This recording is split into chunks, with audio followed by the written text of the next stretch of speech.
I am a professor from the Strategy and Entrepreneurship Department at CEIBS. So my research interest is kind of more related to technology management and innovation. And I am interested in how firms can still make a profit and gain competitive advantage by giving up their proprietary technology for free, as we see a lot of firms are doing right now, like especially tech giants like Microsoft and even Tencent in China. A lot of firms are doing that. I'm interested in how the new kind of form of IP protection as well as technology development enables the firms to have new business models and to get new profits. So you can see my research interest and teaching interest is kind of like not entirely directly related to idol economy. And because we think about idols, we think about stars and celebrities, we often think about branding and marketing. So here, as a strategy professor, I would like to share of my new thoughts on how we look at the idol economy from a strategy perspective and hope to give you some new insights. So, okay, without further ado, I will start today's seminar. So actually, when we talk about idols, we think it's very contemporary. We think it's a global phenomenon. It's both Western and China, but actually idols have been there for a long time. If you have a better sense, like back in the 50s and 80s, Beatles from UK and a lot of superstars, and they are already there. And even back then, even earlier in Asian China, we already have a lot of idols. So this is an example I gave and about idols, which was about 4,000 years before century, 400 years before BC. So there's an artist called Bo Ya, who played guqin. It's kind of Asian Chinese instrument, and he has a very loyal fan called Zhong Ziqi. And because Ziqi understands the music of Bo Ya so well, and they kind of become really good friends. And there's a very tight connection between the idol and the fan, which kind of passed down to our contemporary world. But if we look at the idols and the whole industry today, it also evolves to a great extent. So in Asian China, even back in the 80s, back in the 50s and 70s of the last century, we only have idols. We have superstars and sell their albums, they sell their movies and so on and so forth, but we hardly call it as economy because this is a single industry and this industry is very popular, very profitable. But now, if you look at idols and stars, they do a lot more than that. So that's how we have an idol economy, because apart from their core work, which is mostly related to some kind of artistic work, whether it's movies, TV shows, or as music, and a lot of other things. They also do a lot of things that help firms in a variety of industries to create value. So this is how we call this celebrity endorsement. And first, at the beginning of this seminar, we're going to talk a lot about how celebrity endorsement, as a kind of the outer skirt of the idol economy, helps a lot of firms from a variety of industries to create value. And even going beyond that, so nowadays, we have an even newly emerged and rapidly evolving form of idol economy, which even extend the kind of idol economy even further to influencers, live streaming on platforms, and they help create new values as well. So together, in China, idol economy, the broad sense of idol economy, including celebrity endorsement, including influencers and live streaming and so on and so forth, all those outer skirts of idol economy backed by the central IP of the idol create 3.5 trillion RMB of value each year in China. Some estimated 4 trillion, some estimated 3.5 trillion. And the key takeaway here is that the value created from those related works related to the idols and celebrities are keep increasing. And that is why it is so important for us to understand how those idols create value and through what kind of form, and what are the implications of idle economy to regular firms, and also what are the new opportunities in terms of technology, in terms of entrepreneurship, in terms of strategic competition, what are the new implications created out of the idle economy. So in general, today's seminar, I'm going to focus, so there's 3 layers of idle economy, which is defense. I have like those earlier examples, there's already tight connections between the fines and adults, but here we are not going to talk a lot about it. So today we're going to focus more on the outer skirts, like celebrity endorsement and influencers, and to see some new trends. And so I want to start by discussing the celebrity endorsement with an example with actually a lot of examples related to celebrity endorsement. So here we see a couple of really popular superstars across time, across geographic space, across gender and diversity, and so on and so forth. Michael Jackson, Cindy Crawford, David Beckham, along with some Chinese superstars. If you can read Chinese, you know them. Pretty much everybody knows them, and some of the newer ones and more controversial ones are also there. So my question here for you, because I understand this is a webinar, you cannot really answer me with this question, but I want you to think about, like, what do they have in common apart from the fact that they're super popular? Basically everybody knows them in their culture and in their country. So the reason I put Cindy Crawford here is that she may not be very well known to the Chinese audience.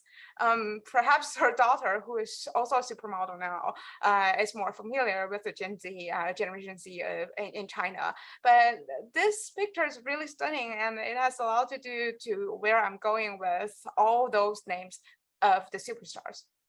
So actually, apart from their superstars, the other very distinct commonality of those superstars is that they all, once upon a time, endorsed Pepsi.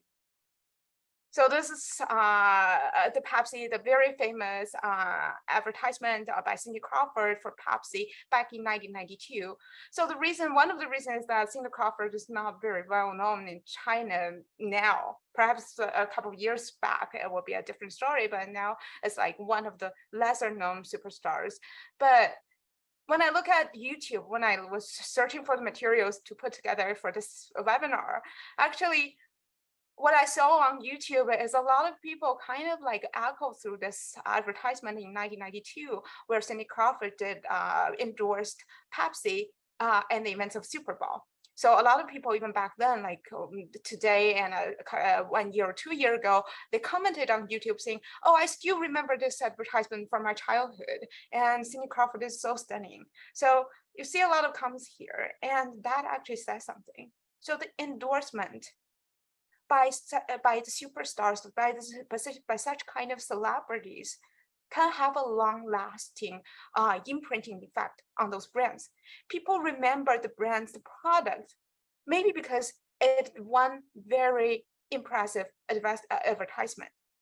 And this is basically the core of how Pepsi create more value out of the celebrity endorsement. It enables Pepsi to gain some sort of competitive advantage in the language of strategic management. It enables Pepsi to create some sort of competitive advantage through the celebrity endorsement and Cindy Crawford and all those superstars. So it is actually kind of interesting if we look deeper why Pepsi would invite so many celebrity endorsement, because we know that those superstars, they are definitely not cheap. They're actually very expensive. It's going to cost a lot to Pepsi's marketing and brand and the cost. But why did Pepsi start doing that and keep doing that for a very long time? So actually, this is not only a branding strategy or a marketing strategy. So if we look at Pepsi and if we look at the carbonated soft drink industry back in the 70s and 80s, the competitive dynamics between Coke and Pepsi is actually quite interesting. So this is a classic example. If you have been going through some sort of MBA program, you would have known, and even undergrads in business school, you will have some sort of knowledge, because the Coke war, the cola war between Pepsi and Coke is sort of the very classic case that we use on class for the basic idea of strategic management. So when Porter, so the competition between Coke and Pepsi is often discussed in the level of industry analysis, especially Michael Porter, his kind of founding father in the strategic management. He kind of commented that the carbonated soft drink industry is actually one of the most attractive industry. The industry of Coke and Pepsi is one of the most attractive industry in the world because it's highly lucrative. There's very few competition and very high entry barrier. And so it's kind of substitutes because of the culture and taste and a lot of very endogenous idiosyncrasies in the society. The substitute threat is kind of low. So in general, the industry of Coke and Pepsi is very attractive. But what is less discussed actually is the competitive strategy for Pepsi at the beginning of their competition is actually kind of difficult. So if you are familiar with the case of Coca-Cola and Pepsi, you know that you probably know that Coca-Cola has the first mover advantage and kept it for a long time. So Coca-Cola started in the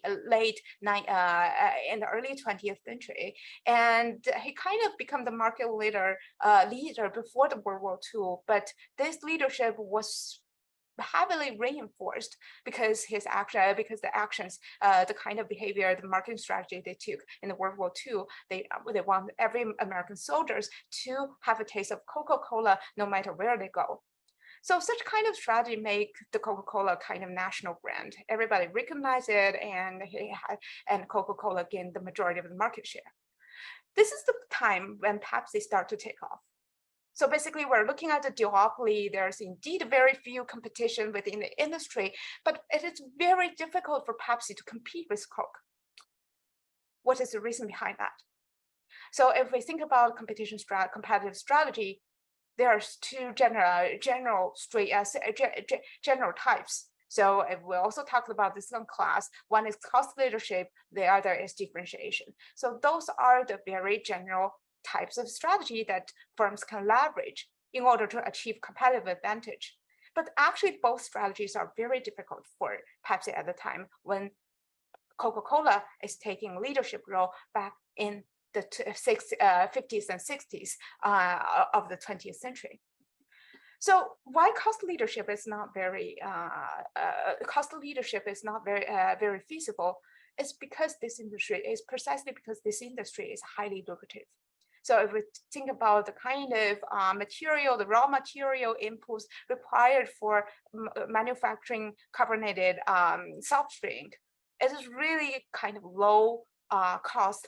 And also you have the economy of scales. The larger you grow, like the larger average marginal cost that it's going to incur, because a lot of the investment goes into the fixed, like the PP&E, the kind of equipment, the factory, and so on and so forth. So actually, the cost of manufacturing is kind of low. And if the market is not highly competitive, it does not make sense to go to the price wars. It does not make sense to lower the cost to achieve cost leadership because the cost is, on the one hand, the cost is already very low. On the other hand, if you lower the cost, if you lower the price, then you're going to go into the price war, and it will drag down the profitability of the entire industry, which does not do very good for Pepsi as well. So cost leadership on the one hand is not very feasible. On the other hand, differentiation is also very difficult for Pepsi if you think about it. So if we talk about differentiation, we usually talk about two types of differentiation. One is tangible differentiation, the other is intangible differentiation. So tangible differentiation is usually more direct way to go. We differentiate our product through the taste, through color, through shape, those visible things that customers can immediately see and perceive. So we know it's an iPhone because of its appearance. So this is how tangible differentiate work, and sometimes it can be very effective. But for Pepsi, it's actually not very feasible. So everybody recognizes Coca-Cola. So the most rational thing to do actually is for Pepsi to make his product, to make the Coke product as similar as possible to Coca-Cola. So if you're familiar with the the Cola war, actually there's a small practice or a small challenge that I give to my students every time I teach this case in the United States, is that we have a blind taste. So there's a blind taste of Coke and Pepsi and a generic Coke. So most of the time, even though a lot of students, they have a loyal brand, they really like Pepsi or they really like Coca-Cola, but when it comes to a blind taste test, they cannot really tell the difference. So the kind of rate of guessing it right is always about like 25 to 35%, which is as good as a random guess. So most of the case, people can tell the difference between the generic kind of cola with Coke and Pepsi, but they cannot tell the difference between Coke and Pepsi. And this is actually what Pepsi did back in the 80s, trying to mitigate the leadership, trying to mitigate the leadership of Coca-Cola. So they actually make a case for consumers that our product is no different than Coca-Cola. So actually, this is the opposite of tangible differentiation. They try to make their products similar rather than different. So as you can see here, if you always have the strategy of assimilate imitation rather than differentiation, and where the cost leadership is kind of very difficult, then how do you kind of like catch up with the market leader, which is Coca-Cola? And here is the role of celebrity endorsement. So actually, celebrity endorsement is a big strategy, it's a major strategy leveraged by Pepsi in order to achieve differentiation. And a lot of times, such kind of differentiation is related to another type of differentiation strategy, which we call intangible differentiation. So basically, we don't differentiate the color, the taste, and the shape of the product, but rather, we kind of manipulate the perception of consumers in terms of how they associate what kind of association they made with regard to this product. So here, the kind of differentiation is very straightforward. If you can, if you look at the advertisement, so this is Pepsi. It's kind of you associate by celebrity endorsement. Basically, you associate those very trendy pop stars and idols with the product of Pepsi, and which is very different, which is very different from the kind of brand image of Coca-Cola. So as I just mentioned earlier, Coca-Cola is kind of very loyal and very patriotic with the red color. But here, with the celebrity endorsement, then Pepsi's brand image would be different. It's like very trendy, it's associated with superstars, and it is associated with youth, high spirit, and so on and so forth. So immediately you can perceive the difference even though they taste very similar. And that is how celebrity endorsement enabled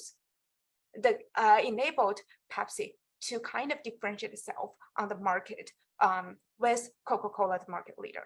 So the celebrity endorsement in this way constitute a very important differentiation strategy by Pepsi. So here is one, and also celebrity endorsement also sort of like serves as a kind of tangible differentiation. So if the actual product, the drink, does not taste very different, but still you can make something out of the packaging. So this is a picture actually I took last year from the Carrefour near CEIBS in Shanghai campus. And you can see Coca-Cola and all those related brands.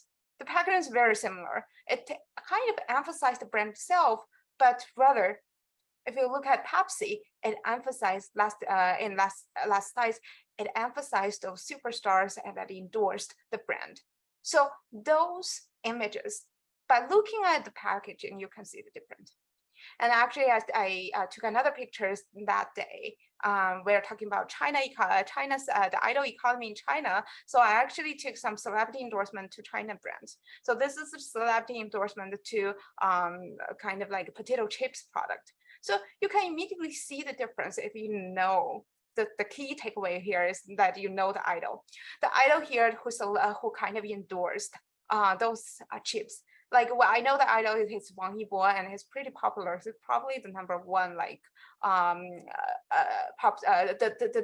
number one male idols in terms of commercial value right now, but it keeps changing. So I may be wrong from time to time. So if you know the idol and you're facing with a bag of a whole shelf of potato chips, it will become very natural that the hands will go to those packagings with the face and the shape of the idol.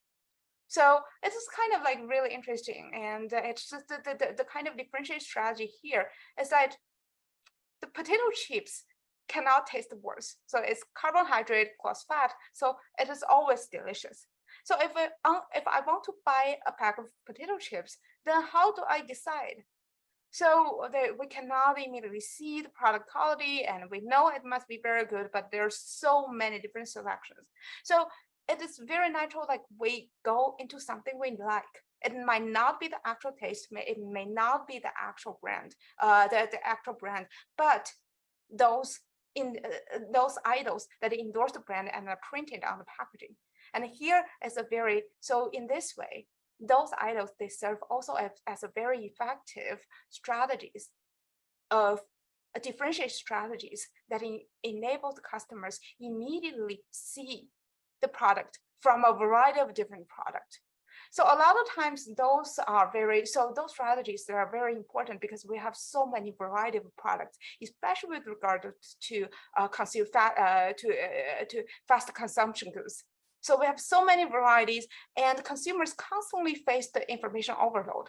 A lot of times when we grab some kind of snacks, we don't really care about it. We just want to get a bag of potato chips. But we don't really care about the brand, and it's really difficult to differentiate what are the brands and how they are manufactured differently. And in this case, a lot of information overload and idols, celebrity endorsement actually helps consumers to make the decision. They go into something they like. It's not the brand, but the idol that is on the packaging. So actually, there's some theories behind all those cognitive and social kind of behavior where brands seek to make a connection with the consumers through selective endorsement.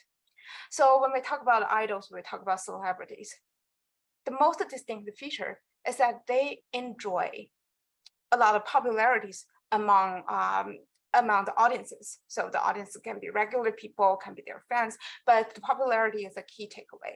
The popularity actually enables the fans, enables those idols to gain some sort of high status of within the society. So if we're thinking about idols, we think about popularity, we think about highly paid, and all those are associated with the high status in the society. And those high status, by endorsing a brand, kind of translated into the status of the brand.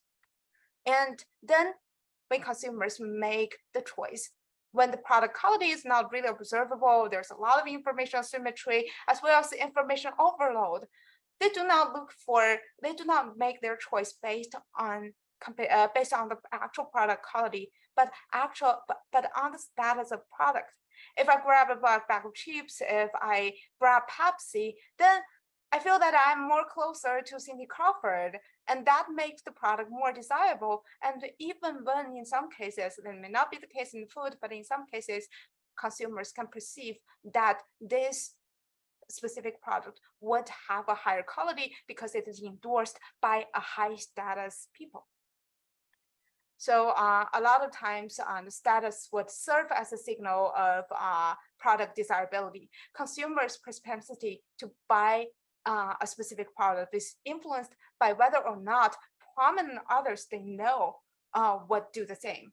So here, Cindy Crawford is holding a Pepsi in her hand, and then it's kind of sending out a signal that high status person are really in favor of this product, and it increase the propensity of regular consumers to buy. So actually, this happens in a variety of different industries. It's not just consumer goods. So the status, the kind of transmission or translation of status from the endorser to the actual product or brand, it is happening in a variety of different industry. And the first scholar to discuss about this, or the most famous scholar to discuss about this in the area of strategy, actually used the kind of like financing industry as an example. So the status as a signal of product quality actually come from this famous paper, a status-based model of market competition. So where the professor Joe Pandoni from Stanford University, he highlighted that when the product quality is really unobservable or unpredictable, the kind of demand side, the buyers to purchase, those consumers or buyers, they kind of make their decision based on how they perceive the status of the product by the endorsement. So here is kind of that issuing from Chrysler. And this data issuing is the example given from this paper about status-based competition. And actually, you can see here, the key takeaway is that who is the undertaker of this issue, this bond issuing. We see a lot of very famous investment banks back then. So this paper was published in the 90s. So back then, we still have Solomon Brothers, Merrill Lynch, and all this actually kind of went away, kind of disappeared or changed dramatically throughout the years. But by then, they were really high status investment banks. And here he actually calculated the investment bank, the status index of those investment banks. And what he actually found is that the kind of return of those bond issuing is highly related to who sponsored the bond, who the undertaker, the underwriter of those bonds. So here we can see Morgan Stanley with the highest status, and Goldman Sachs, which make a lot of sense, and Merrill Lynch and Lehman Brothers, they all were very prestigious, kind of high status investment banks. So it is really interesting how they calculated it, how he calculated the status index. It's actually based on the exposure of media coverage. So this is essentially the same. Some of you may be arguing that this investment banks is different from idols, but if we look at the status, how status was calculated or measured, this is actually very similar. If we look at popularity of pop stars or idols or influencers, we look at their media exposure, and this is actually, if we see a very broad sense of what idols are. And those high status investment banks can serve as some sort of idols with similar features.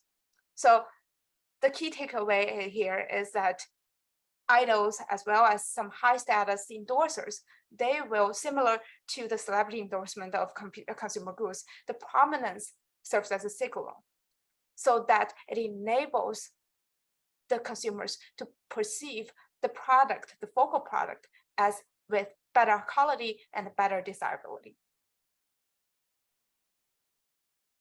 So here I'm gonna basically conclude with our discussion about differentiation strategy and how it enables Pepsi to gain some sort of a competitive advantage. But here, ironically, what you can see here is that Pepsi has not been able to surpass Coca-Cola. So Pepsi is always the second place in the carbonated soft drink industry. Even though from the 70s, as you can see here, let me see if I can highlight it with a pen. If you can see here, in the 70s and the 80s, when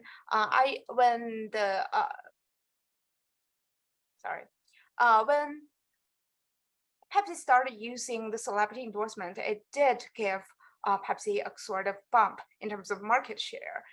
But in the end, Coca-Cola was still on top of Pepsi for a very long time. So of course, there's a lot of things going on here apart from celebrity endorsement, and Coke also used celebrity endorsement to a certain degree. And also it is related to how the product market, the product development strategy, and also the international strategy, a lot of strategy going on here. But the key takeaway here is Pepsi was not able to effectively maintain competitive advantage through differentiation.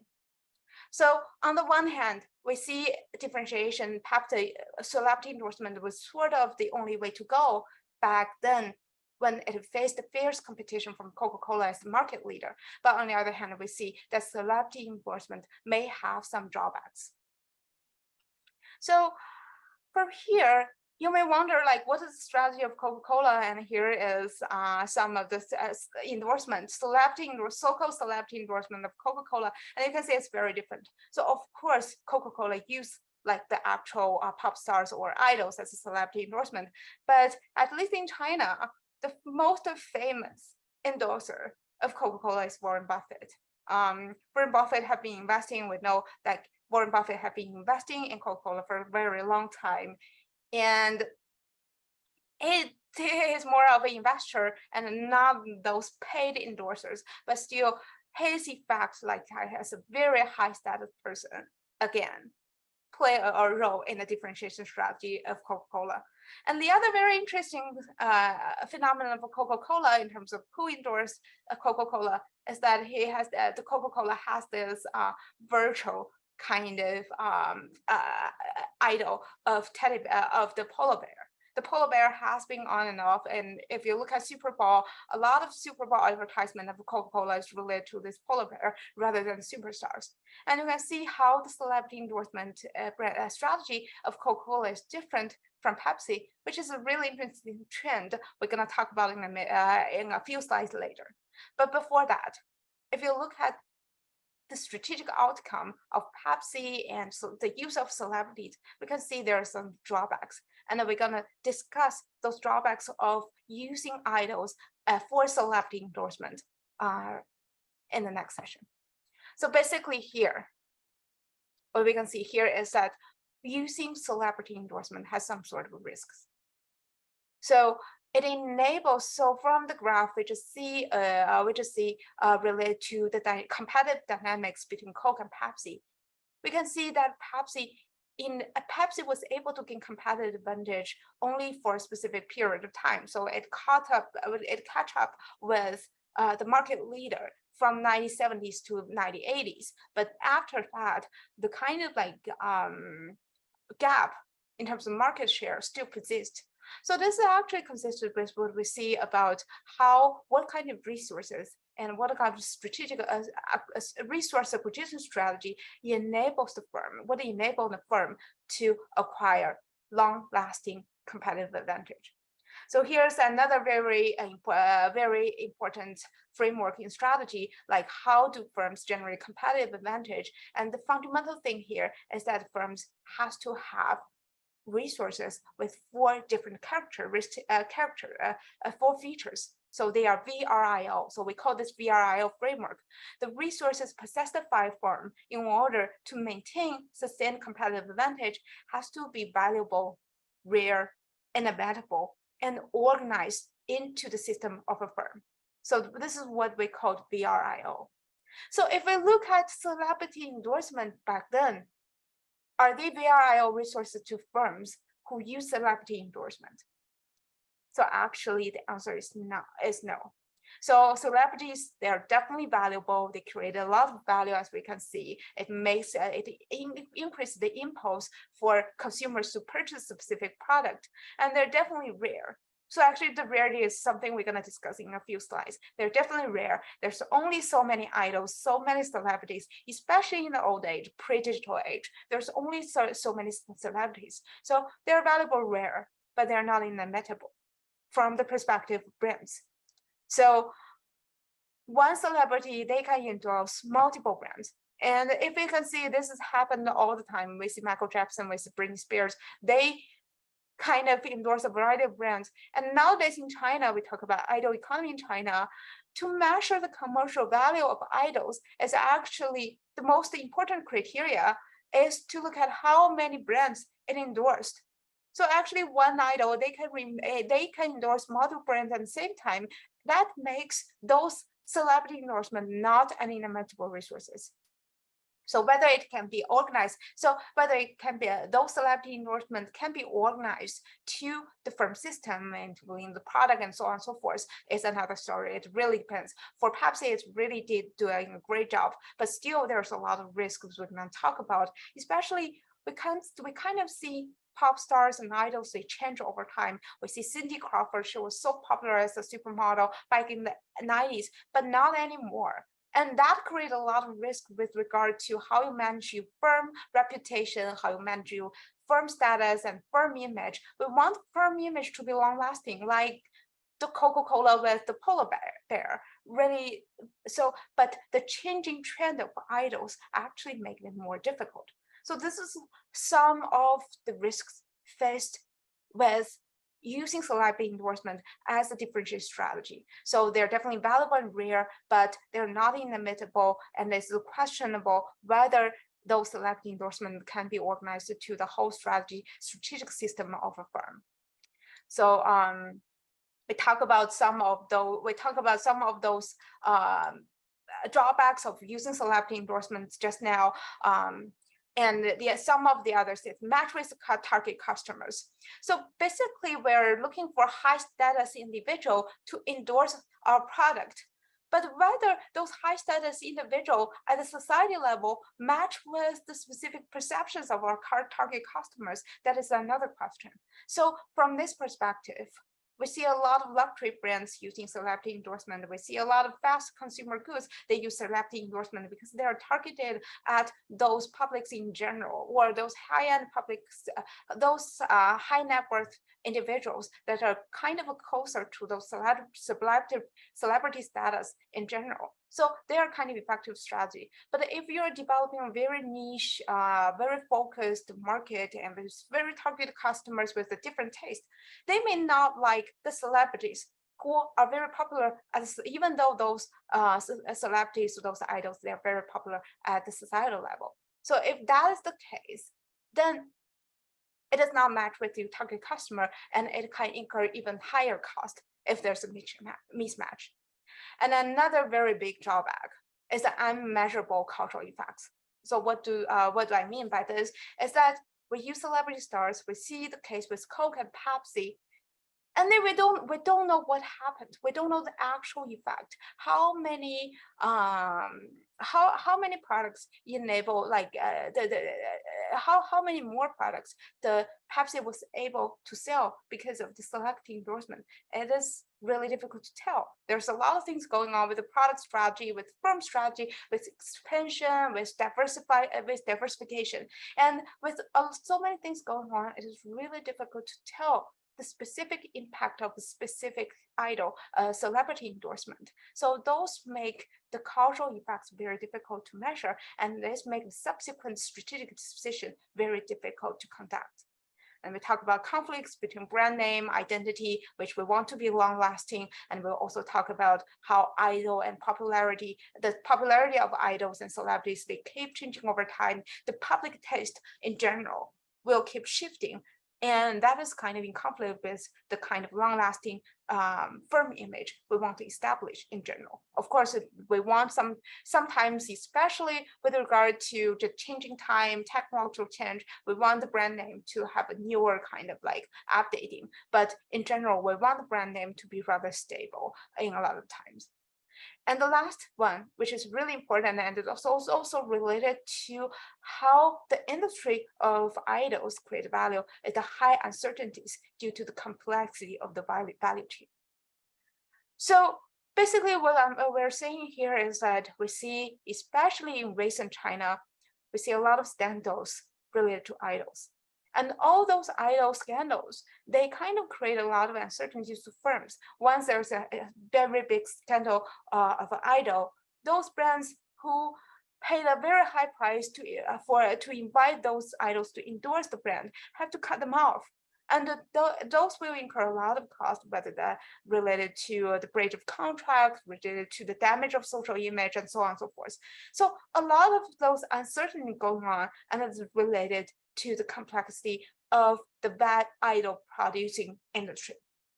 So the complexity and the endogeneity and the idiosyncrasies actually makes the celebrity endorsement increasingly difficult and the kind of declining as an industry.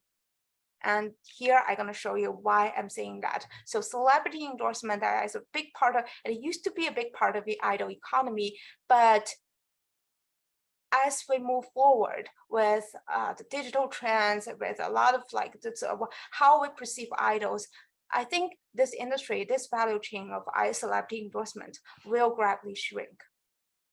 So basically, this is the value chain of the idol economy in China. And because we're talking about specific situation in China, there are some Chinese words in it, but you can generally perceive the overall image here is that it's very complicated. So it has different. So when we talk about value chains, we talk about from upstream to downstream. But actually, what we see here is a very iterative loop. So we sometimes call this the ecosystem. So the ecosystem is when we refer to the ecosystem, which is another really trendy word. We often talk about ecosystem in the context of technologies, like the Apple Store as an ecosystem, Android as an ecosystem. But actually, the idol economy in China is it can be an even more complex ecosystems. And here, from idol selection and training, we see a lot of shows related to idol selection back in a couple of years. Now it's actually regulated. So we see a big part here. Let me see if I can highlight. We see a big part of here.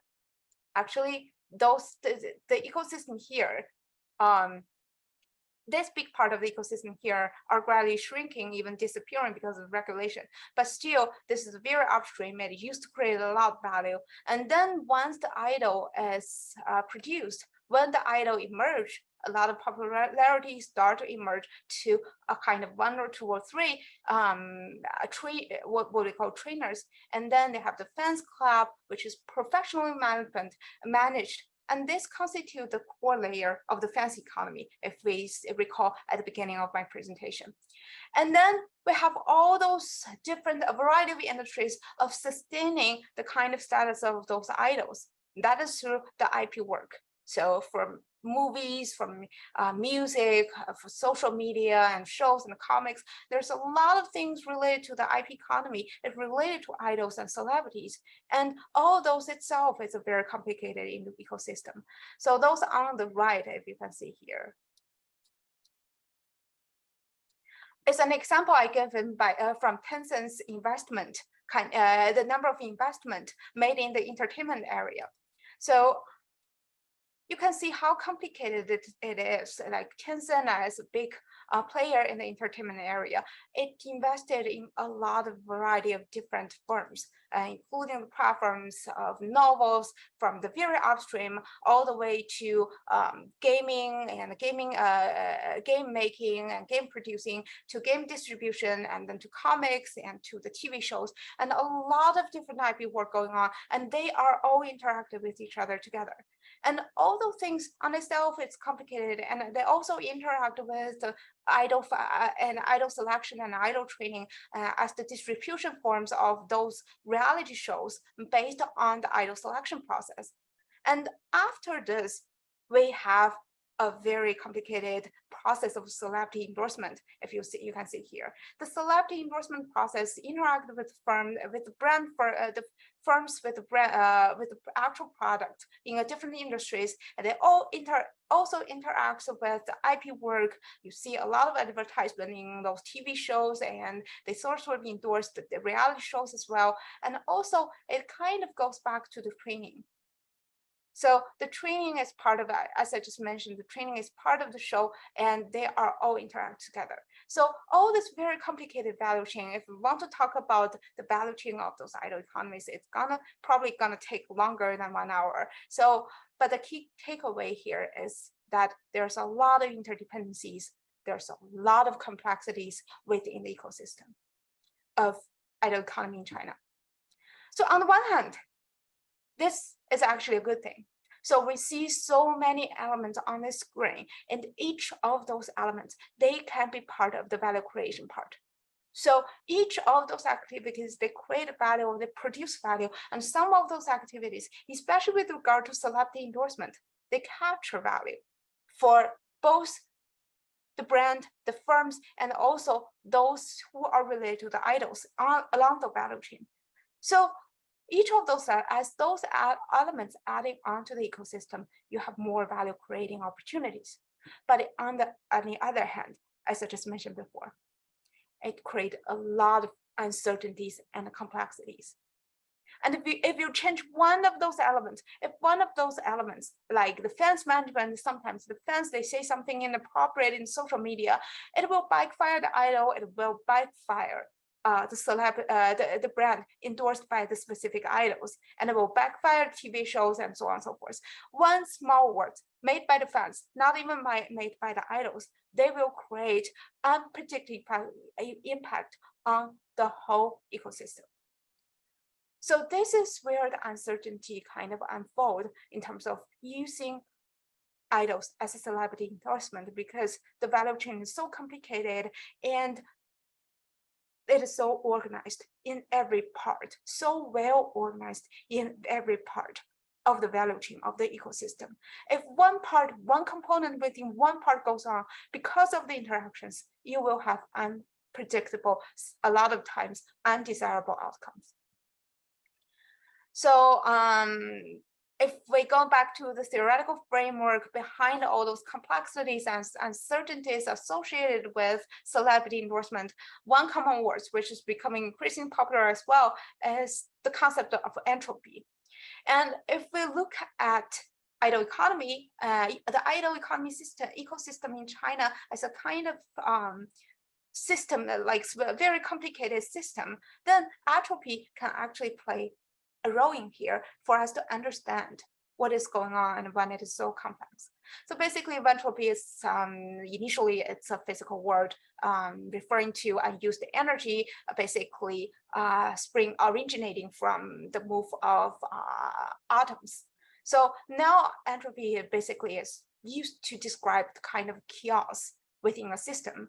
And the one very famous prediction is that if a system is very close and it's very highly interdependent, then the amount of entropy, the level of chaos will keep increasing over time. And this is what we are seeing in the idol economy ecosystem in China. So the key takeaway is here, the idol economy in China, two takeaways actually. The first one is quite complicated. Then the most importantly is actually by definition, by nature, a closed system. So even though at the beginning you will have very organized kind of systematic value chain, but in the end, because the unpredictability of human behavior, it will reduce to kind of chaotic and interactive actions within the system. So this is basically the complex theory, what the complex theory produces. And you would have the question, why the ecosystem in China would be a closed, the ecosystem of idol economy in general would be a closed system. And this is actually related to the very nature of idols and celebrities I just mentioned before. So basically, if we're talking about idols, we are talking about celebrities. It has some kind of exclusive kind of connotation within the word. If they are with high status, they're looked up to, they enjoy the popularity among the general public, they're looked up to by their fans, then the number cannot be very large. There are only so many famous idols or celebrities within the society. So by definition, because of the limited numbers of idols, then the system has to be relatively close. And then in a closed system, you have so many interactions, there are so many actors, they need to coordinate with each other. It creates a lot of interdependencies and in turn complexities. So if we look at the traditional idol ecosystem, the idol economy ecosystem in China, we'll probably see here, it has evolved. It has grown very fast during the past few decades. We see it from the large number of value involved at the beginning of my presentation. But here, if we look at the idle economy from the industry life cycle perspective, so for any industry, say ecosystem for that matter, it always went through this, it always goes through this S curve. So initially it has this development stage where it's kind of like a lot of innovation going on, but it's not really known, and value creation is kind of low. And then they start to take off as the like steeper part of the S curve.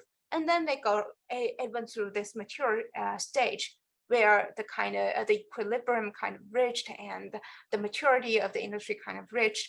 And I think the old idle economy in China has already reached to a stage of maturity. So we kind of look at the platform. It created a lot of time. It created a lot of values. It plays a big role in a lot of firm strategies. But where it goes in the future becomes problematic because the system has grown so complicated. There's so many knots that has already been added into the value system in order to exploit the whole opportunities within the industry.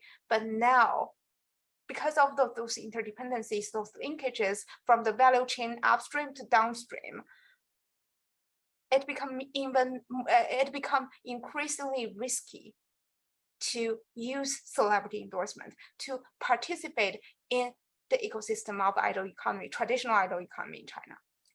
So here I think the idle economy in China, and let alone what I just mentioned about the regulation. So here in China, regulation is always a big factor here. We see increasingly tightened regulation in every part of that value chain, we just see in that very complex graph.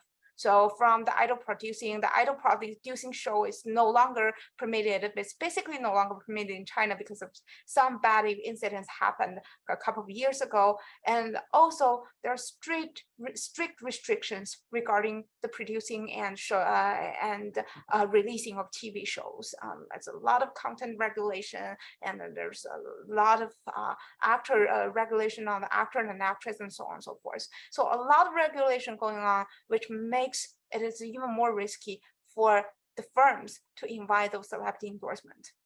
And also in terms of contradiction, as I just mentioned now, the exclusiveness of idols, the inherent contradiction between the exclusivity of idols and the openness of ecosystem in order to grow in a healthy way.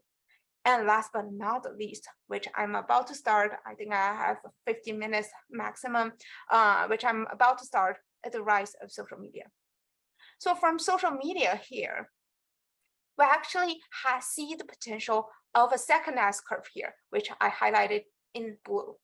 So the social media actually give opportunity for the idle economy in China to transition from the traditional kind of mode where you select a few promising young women and men and make them a star and idol and look up by the whole society, public in general, and or fans, more specifically. You can have another way of producing some very influential individuals, which we call influencers. So I think influencers on social media is an extension of what we see here in the idle economy, the traditional idle economy. And this is largely due to the rise of social media worldwide, and particularly in China. So we know that TikTok's rise and a lot of social media, because of the large user base in China, the social media has become a particularly salient phenomenon in China, and that makes the influencers also the influencer economy in China particularly important as a particularly important emerging phenomenon. So here is the traditional kind of model selection, the idol selection, and also how idols create value is based on status. So basically, idols with high status, they kind of participate in the status-based competition. And then with the rise of social media, we're seeing a different dynamics. So basically what I call here is the information-based competition. So here we see a change of information flow that is underlying the shift from the idols to influencers. So essentially, in the past, we see information are distributed very unevenly across different markets. So that's why we're seeing a lot of information overload and information asymmetry, so that we need the idols to differentiate products. But here, with the rise of social platforms, and we can see, we can feel in our daily life, there are increasingly more information and more targeted information distributed to us, whether good or not, when we need it. So this is largely due to the infrastructure of digital social media and how those digital social media, they kind of like disseminate information. But whether it's good or not in general, a very important key takeaway here is that the information overload is greatly reduced by a lot of from a lot of for a variety of different considerations. And without information asymmetry and information overload, the status as a signal may not be so effective. So people make their purchase decisions, make their consumption decisions, not based on status as a signal, but based on the actual information delivered. So this is why the targeted information delivery through social platforms enables the new form of idle economy in China, that is through influencers. So actually, as I just mentioned now, it's kind of worldwide phenomenon of influencers. We see a lot of influencers on Instagram, on Twitter, as well as on Weibo in China, as well as on TikTok more recently worldwide. So it has become such an important phenomenon that back in the 2018, I think this is a picture, the time, so I think it's the Time magazine actually come out this 25 most influential people in the internet, like 25 most famous influencer in the internet. And we can see a lot of familiar face here. And some of them are actually transitioning from idols to influencers, like Rihanna, and there's Jay-Z here, Justin Bieber. They're all sort of like all traditional idols. But we see some of those that are more native to the digital social media. They're homegrown kind of native to social media. And we only have about 10 minutes. I want to talk about one very interesting case, that is this one. So I marked her in the blue arrow here. So this influencer from social media, from Instagram, is called, her account name is Leo Makila. Basically, sometimes a lot of her fans just call her Makila. And she started posting basically in 2016, and up to now, I just checked, she has about over 3 million followers on Instagram. So basically her base is on Instagram, and she posted a lot of those pictures, like very trendy, very fashionable pictures. And she said that she's a Brazilian American, lives in LA, a very kind of like typical profile of Instagram, if you go on Instagram very regularly. So basically, and she has done some very distinctive jobs related to modeling, Calvin Klein, Prada, and some very top top fashion brands. Those are some of her photo shoots posted on Instagram. And apart from that, she also has a video music video demo in 2020, and her annual income is 11.7 million, based on all her modeling job and all the kind of like live streaming and so on and so forth. I don't think it's live streaming, but endorsing activities and so on and so forth. So basically, we can see here, she's a highly popular and look quite interesting Instagram influencer from the Instagram. But what really pops up is that at the initial stage, when she just come out of Instagram, she received a lot of criticism. So people think she photoshopped too much. If you can see the picture here, she actually photoshopped too much. Of course, Chinese audience will differ, because a lot of influencers in China, they photoshopped even too much. But the Western world, the Western followers, the Western fans just saying like she photoshopped too much, to the extent that she does not look real. And actually, so here comes the interesting part. She is not real. So this is a virtual idol, and that is, I think, what is really happening now. So increasingly, a lot of brand and also a lot of new opportunities exist within this virtual idol, within this area of virtual idols. So initially, a lot of people could not distinguish Leo Makila, whether she's a real person or she's a virtual, but she did not actually hide it. It became really, really clear that she is not real. She is made by a company called Studio Code, but even that, so this is one interesting thing. A lot of virtual idols, almost all virtual idols, they did not try to hide their identity. They will tell the public, tell their followers, their fans, and they are actually virtual idols. But this does not actually prohibit them from interacting with the fans in a real human manner. So Leo Makila has this friend on Instagram called Bermuda. Her name is Bermuda, and so you can see like there's a kind of like storyline going on, and they often post. Initially, they often post pictures together, but then it happened this very interesting story that Bermuda hacked into Leo Makila's account and posted that, hey, everybody, I kind of like I just want to tell everybody and all Makila's fans, and she's not actually real. She's a virtual human, and she has been hiding from it from the beginning. And I want to tell you the truth. And I am not real, but I've been very honest in front. So by the time actually, a lot of followers have already known that Leo Makila is not real, but still they kind of make the whole drama very entertaining. And after that, Leo Makila just saying, okay, this is really devastating. And I suddenly realized that I am not real. And I try to break up with my firm, and then something going on here. So basically, this is a story. You can see this is a story played by the virtual human unfold on Instagram. It attracted a lot of attention. If you can see, posted 23 minutes ago, and it already attracted like over 10,000 likes.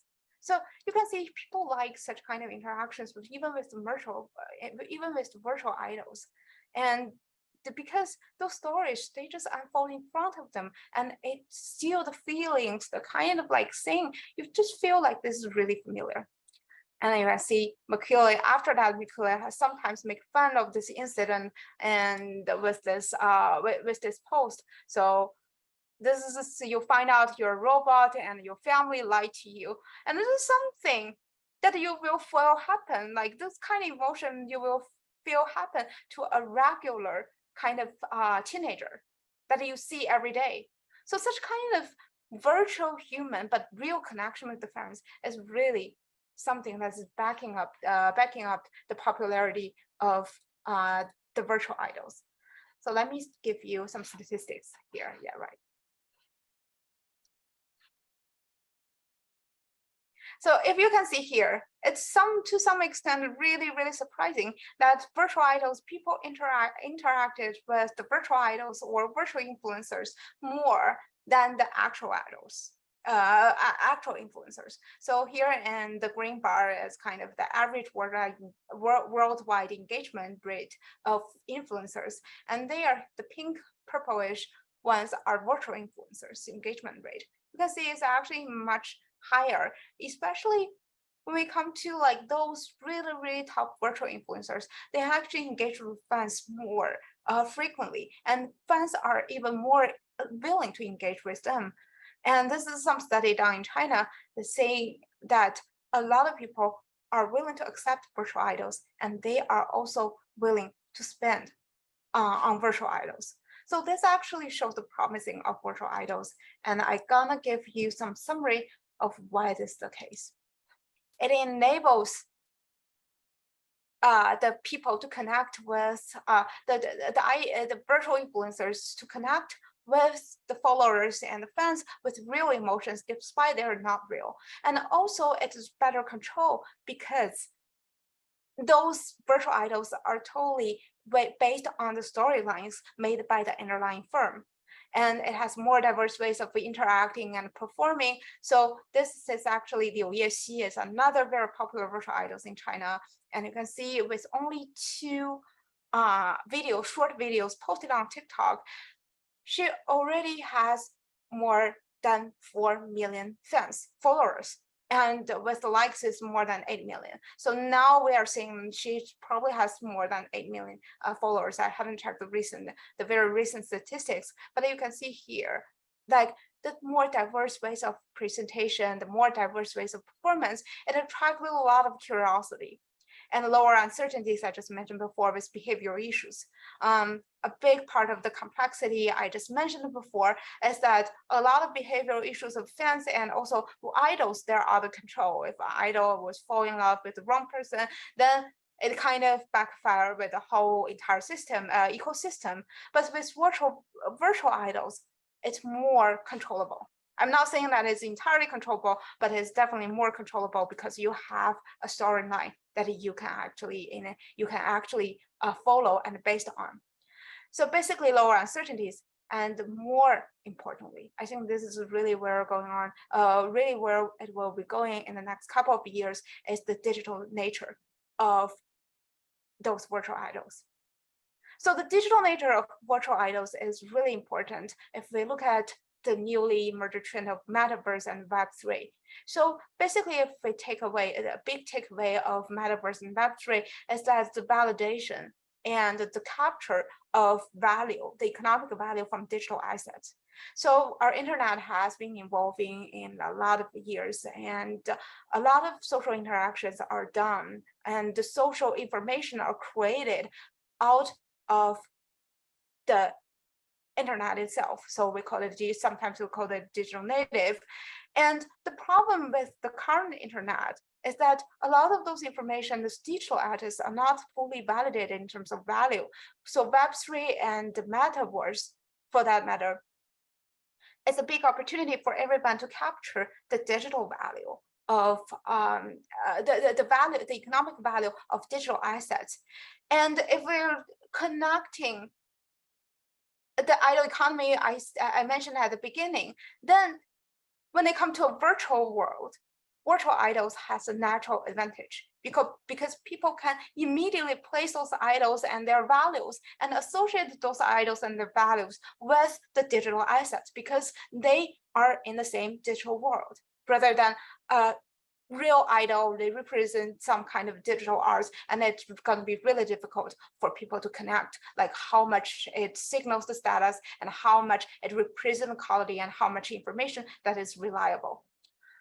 So here is another, because of time, I will go very quickly. Because they are in the same world, it is really difficult. It is much more easier to feel and measure the value using the virtual influencers compared with real human influencers. So this is how virtual influencers and virtual idols enable the better value capture, the better perceptions of value, and in turn value capture and value creation of digital assets. And this is where we can see the trend in the future. So currently we're seeing a lot of, I'm gonna conclude this by the amount of value creation, the amount of value creation out of this economy. So of the virtual idol economy. So basically here in the case of Leo Makila, we see that the company only founded for about 4 years, 4 to 5 years, has already attracted $125 million investment because of its creation and management of those virtual idols. So I think in China, it is already began to take off, and in the future, it's gonna create more value, and it has a lot more potential in the future in terms of technology, in terms of new business model developed. So the virtual idols and in connection with the metaverse would be the new opportunities for for the idol economy to have this second S curve to develop further rather than declining. So basically that concludes my presentation. And I think we are a little bit running out of time, but I still think there's one question coming on. Yes, exactly. There's one question we'd like to answer. And so the question is, how would you suggest foreign companies can find a suitable influencer idol? Like you just mentioned virtual influencers are an opportunity, would you recommend to create a virtual one, or would you more go for a real person at this point? So this is actually a great question. So because of time, I don't have that. I don't have that slide showing here. But how do you create selecting idols and selecting virtual idols is a very great question. So for idols, as I mentioned, maybe so a lot of the domestic brands, they're already going for the virtual idol, and as I mentioned, it's a lot riskier, and I think it's the brand image, the kind of brand image you want to convey. That is the first thing. The second thing is that if you want to select the real human idol, then you have to look at the kind of target audience. So a lot of time we're seeing here the target audience. So one of the risks of celebrity endorsement is that the mismatch between the target audience, like your target customer with the target audience of the idol. If they two are mismatched, then it will be not only be very costly, but also it will not be efficient. So the kind of people who want to buy your products will not be a fan of the idol, and in that case, it is pretty much difficult for you to attract more customers through celebrity endorsement. So I think that is one key takeaway. But in general, for here, as you can see, domestic customers in China, they can more related to the domestic idols for sure, because of the status, because also the commensurability issues. They're in the same society, they can relate better, especially with the current trend. So domestic idols would be one way to go. And the other is the virtual idols. So for virtual idols, it's really depending on whether you're a leading firm or you are new entrant that does not have a lot of intangible kind of reputation and things going on. So for new entrant, I would recommend to the top kind of virtual idols, so that you associate, you immediately let your customers know that you know what is going on in China and using virtual idols.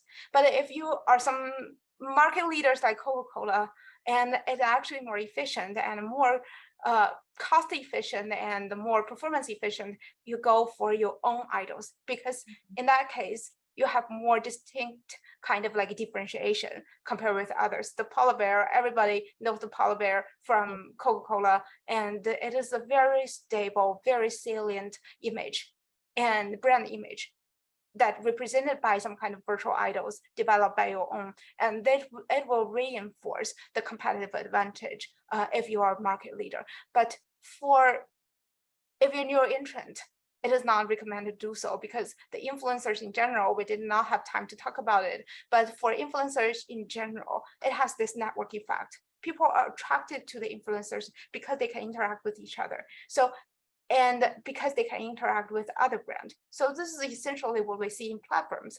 And if you're a new entrant to Chinese market, you want to leverage some kind of network effects because it magnifies. You can grow in kind of geometric, not linear term. So for the new entrant, I would recommend go for the top virtual models. And for virtual models here, it is not entirely very expensive right now. The kind of price will probably go up, but compared with the real idols, it is still in a reasonable price. So from the perspective of cost, it's also very desirable.